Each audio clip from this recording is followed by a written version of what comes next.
Papasakokit pirmiausia apie tai, kaip pasikeitė jūsų komanda nuo praėjusio sezono.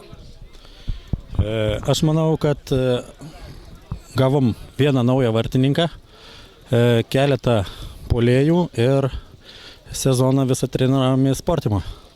Ir manau, šitas padėjo šitam mums laimėti pergalę.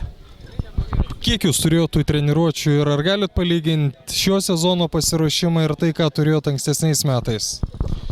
Kaip ir minėjau, visą sezoną treniravome sportimoje, reguliariai ir todėl aš manau, to pasiekoje ir adekvatyvus rezultatas. Šiemet jūsų komanda bus stipresnė ar silpnesnė lyginant su praėjusiais metais?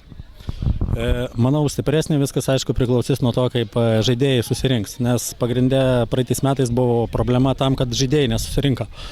O manau, šiemet bus didesnis entuziazmas ir manau, šiemet pasiseks mums geriau.